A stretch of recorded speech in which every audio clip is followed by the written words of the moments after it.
Greetings everyone, welcome to video number 19 in the project management series presented by Process Geekoid. Today's agenda will be going over reviewing the PMBOK process table as well as the 16th process, which is the estimate activity resources process. This process occurs at the intersection of the time knowledge area and the planning process group. As always, please subscribe, like, and comment. So let's move forward. So we see here that we are at the estimate activity resources process, and after sequencing the activities, the next step is to estimate activity resources which is needed to complete the job.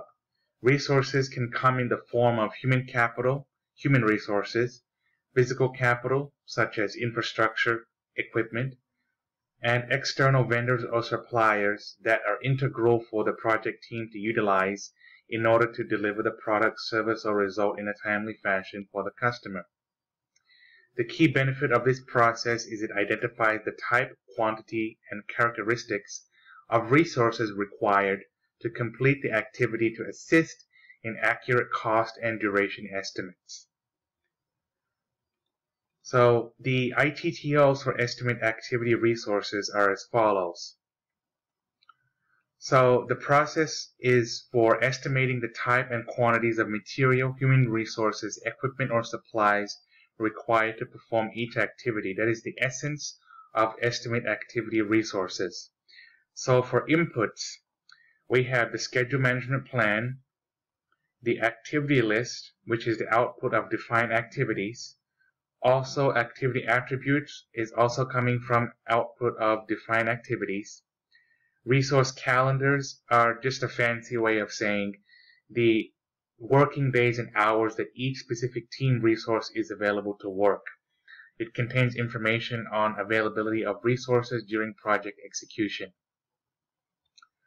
Next, risk register is an output of identify risk, which is part of risk planning.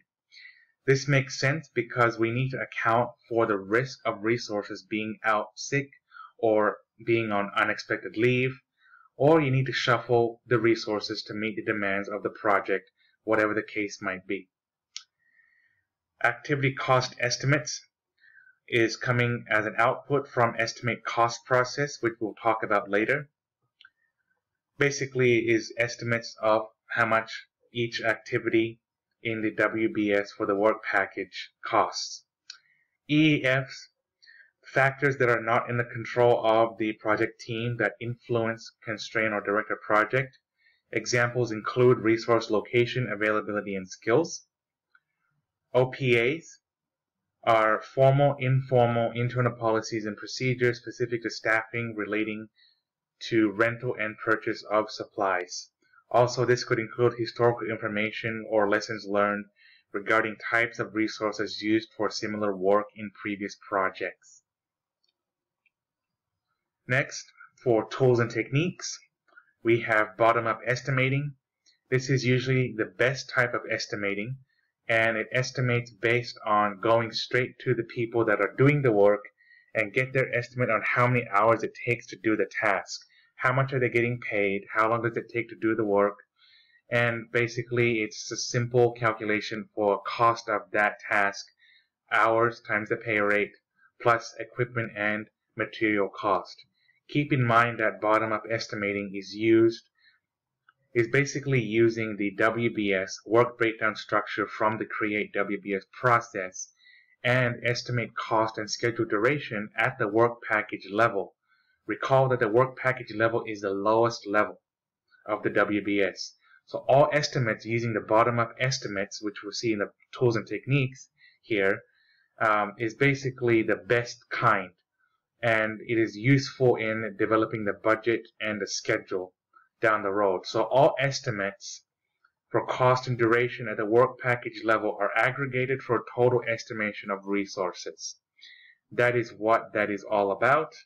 Next, we have expert judgment. And basically, you're going to have experts in the field that will help you estimate. And usually you have a project scheduler or someone on your team. Published estimated data, where a website or organization that can provide standard labor rates or durations, cost for resources, equipment, material. Project management software such as MS Project, which is useful for projects up to $50 million, or Oracle Primavera, projects greater than $50 million. More for CapEx projects, capital expenditures. Next, you have alternatives analysis. You look at alternative ways used to estimate activity resources. Outputs are going to be activity resource requirements, which have identified the types and quantities of resources required for each activity in a work package, along with aggregated data on estimated resources for each work package and work period. Resource breakdown structure. Resource breakdown structure is going to basically a breakdown of resources needed on the job. So there are 4 types of resources: human or people on your team, equipment, material, and cost resources. This is analogous to the WBS or work breakdown structure in scope planning, and helps categorize each type of resource into separate control accounts to easily track time and cost estimates, as well as for earned value management calculation in the monitor and control process group. Project document updates are updating the activity list, activity attributes, and resource calendar. Again, the key benefit of this process is that it identifies the type, quantity, and characteristics of resources required to complete the activity, which allows for more accurate and cost and duration estimates.